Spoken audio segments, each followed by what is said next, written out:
human history has led to this moment.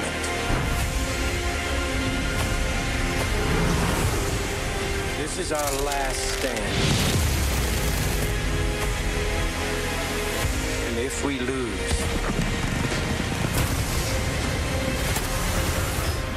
it will be a planet of apes.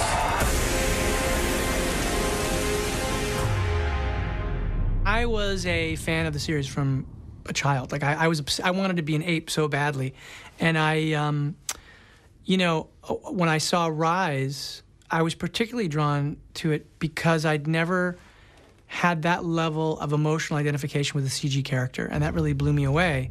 And there was something about the way Andy played that character and the way that Caesar was realized that I was just transfixed by. And in particular, this idea of the way he was coming into articulation, you know, that scene where he says no when he finally speaks, you feel like you've seen this kind of raging intelligence inside him the whole time, and he's been wanting to speak, and then he does, and it comes with such urgency. Matt actually pitched me this story, so I didn't read a script and have a response to it. He actually sat down with me about 2 years ago, or longer actually, and in real time played the story out for me, told me the story, and I was blown away by it. It took me an hour and a half to pitch the story, but I did, and he was so thrilled and excited, and I knew that we were on the right track because I had this emotional feeling and connection about it, and in talking to him about it, I could see that it was sparking that in him. I mean, Andy, one thing I know about Andy is he loves to push himself. I mean, the interesting thing about this one is that as Caesar from the first movie has gone from being a pure chimpanzee raised by humans into an evolving human being with an enhanced intelligence, but also an enhanced physical growth and rapid evolution. So we see him in Dawn becoming more human-like, and in this one his feelings and emotions and the way he expresses himself, including speech, become incredibly human. And this is completely at odds with what he is feeling, which are feelings of, which are ascribed more to animalistic sort of feelings of rage and aggression. So that tension was something that we sort of worked on together. I got to watch him go to places that were amazing. I mean, it's funny, when I spoke to some of the lead animators, Dan Barrett, who's the supervising animator at Weta, he was saying, I think we have to really take a look at that software to make sure that we can get the detail out of his performance. And there's a scene in particular where it's his final scene with Woody Harrelson. Woody's performance and Andy's performance, the two of them together there, is absolutely, they're riveting together. And the idea that performance would need to be translated onto the face of an ape was a real challenge. And the animators were really anxious to do it, but they were a little daunted by it. I came for you. The technology is great, and Weta would agree. They go, yeah, we've made this technology so great that it doesn't impede anybody in performing. You used to have to stand in front of a green screen and pretend you were another human being, and at the same time that bear that's not there is chasing you or going to attack you. That was hard to do, right? Oh my God. Now you don't have to do that. And that's the brilliant thing about the technology. In this one, we were shooting in a Canadian winter, -16, so the technology had to hold up against and on this much bigger, challenging scale. I would show up every day to set when I wasn't working. Before I started, it was like, go down to the rocks, go down there. I'll send some guys down there later. I'd be down there for hours, just like with these guys walking around, going through the woods, like, walk and then trot and running. And I was fascinated with this idea of like, why is it me sitting here? Why is this different than this guy why do we do that? And why is this different? How is that different to this? There's a big difference, man. And I don't know what it is, but I figured it out. And it became second nature to the point where I could play a character. And I'm proud of that. It took a lot of work.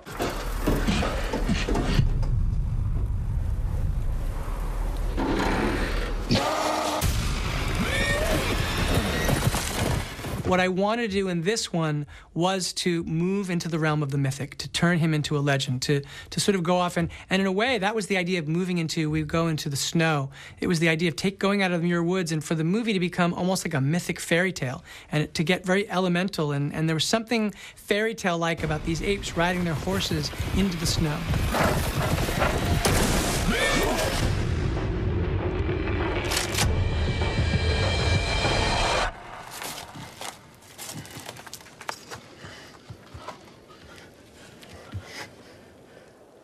I was very, very excited, even at the prospect of it. Let's put it that way. Even when they called and said, hey, they're really considering you for this part. Oh, what's the part? Like, really? Wow, it got me so excited. And then I talked to Matt, and Matt is just a brilliant guy. Oh, but you ape, like me. And then he explained it, and I read the character, and I thought it was an amazing character. On the paper, it was, who would not want to play this guy? And I auditioned. I worked really hard on that audition. But I didn't go full champ. I went like 32%, because I wanted the gig. There's a version of the movie that exists before the version that everybody sees, and that's not Planet of the Apes, that's Planet of the mocap actors. And that movie has to work before you begin turning over shots to turn them into apes. And that's all about making sure that the performances and the story plays. And then once that, otherwise you'd be doing, countless incredibly expensive shots and you'd be making mistakes all over the place. So you refine that, and your mission is to make sure you're getting emotionally what you need from the actors.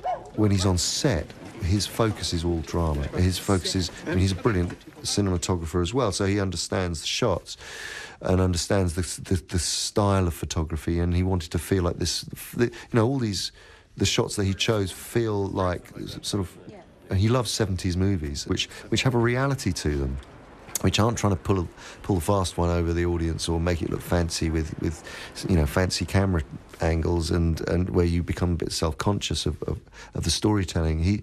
He knows he wants to keep it simple and make it about the drama. So it's very much about the actors on set. He's a brilliant actors director. Every single scene is an incredibly complex beast, but he always focuses on the drama. I mean, I don't really care if you know what goes into it or not. But when I hear people say, like, Andy is a great motion capture actor, and then you experience it and you go like, oh my God, that's no different than any other movie I made, other than the fact that it's harder in that I'm playing a character and I'm being subtle and I'm a chimpanzee. And then to hear somebody say like, oh, but he's a motion capture actor. Oh, that was computerized, right? So it's just a computerized movie? You're like, I spent 6 months in pain, like literally riding horses, climbing trees, and pretending like all that stuff is effortless. And yeah, maybe I'm a little sensitive to it, but it's true. It's like I think Andy's one of the best actors I've ever worked with. Period, hands down. I don't care if he's wearing a gray suit or he's wearing armor. Who cares? So.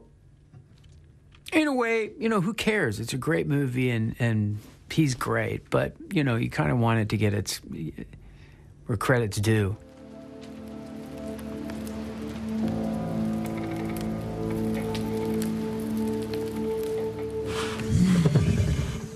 I cannot take her, Maurice.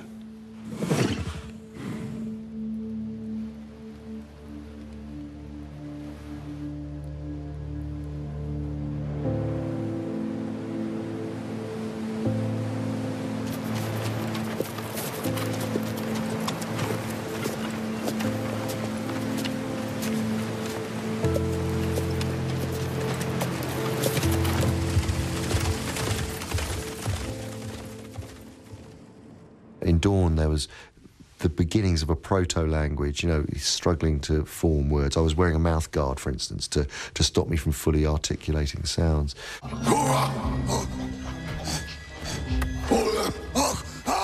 Whereas in this one, Matt and I decided that, it would be a very long film if I took the time to say things in that way. So we had to find we had to find a balance in how Caesar would speak. When I came into Dawn, they had a plan for the apes to be much more verbal than they already were. And I was like, wait, in the last movie, 4 words were spoken by apes. Like, Caesar has 4 words. Let's take our time. And that was a big part of what that was about. And this is still, to some degree, I mean, you know, there's a moment when Maurice begins speaking, and that is... The apes are still along a continuum, but they're farther along, and it's no longer the subject of the story. It's an aspect of the story, and it becomes less and less important as they evolve.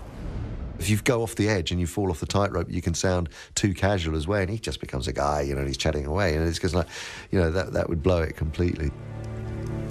Are there more like you? More apes from zoo? Dead. All dead. Long time.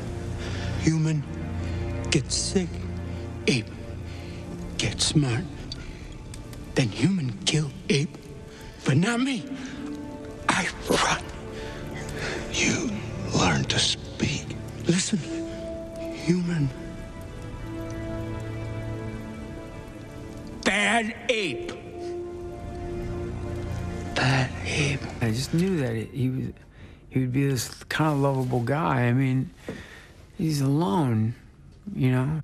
He was so excited to have people around, you know, that he would go against all of his instincts and go on this journey, you know, just because he didn't want to be alone anymore. He had to get out of solitary confinement, you know. And yet, the interesting thing is, you know, he's tragic too. I mean, Caesar and him bond because of loss and a shared experience of loss. It's really sad. New friends. Special day. I think the interesting thing about this franchise is that, you know, these summer movies, they are all about spectacle, right? They're about seeing action on a level that you just don't see, and they're also about maybe seeing some aspect of character that involves, you know, the supernatural, some superpower, and none of that exists in this, but we do have a spectacle, and it's actually a very intimate spectacle. It is that when you watch this movie, you will have emotional identification with an ape. You will see yourself in the faces of these apes. And that is a strange, uncanny experience. So in a weird way, our spectacle is what enables us to do what we're doing. The weirdness of our movie, the thing that people come to that's so different, is that they submit to an experience where for a couple hours, they become apes. My God, look at your eyes. Almost human. How did you know I was here? I was told you were coming. When I saw the movie, I'd seen me and had reacted. So I could watch the movie as a movie, and I was floored. I saw it at Fox in L.A., and there was like 6 executives in this theater with me, and when they show it at Fox, you know, there's no credits. So you get that like pan up and the ding, ding, bing. Lights up, all the executives get up. I was in the back crying, you know, and I'm like, I thought it was a brilliant film, you know? I was so excited about it. This one is really about the demise of empathy, I think, if you're talking thematically. And it's just got deeper and more layered, and as our world has become more complicated in recent times, it seems certainly like a movie for our times. I did not start this war, but I will finish it. I really feel like the 3 films are a very satisfying description of an amazing arc. You know, as I said, to me what's so exciting is that the 3 of them are so different. The film that Rupert made is very different from the 2 films that I made. But even Dawn is very different from War. But that thing that really is engaging, I think at the deepest level, is the evolution of Caesar's character and watching Andy Serkis as that character through those 3 films, and to reach this point in his sort of evolution and in his story so that you feel like you have seen the definitive conclusion really to the making of a legend. And I think we did that. I hope people will feel that we did that. We'll see when they see it.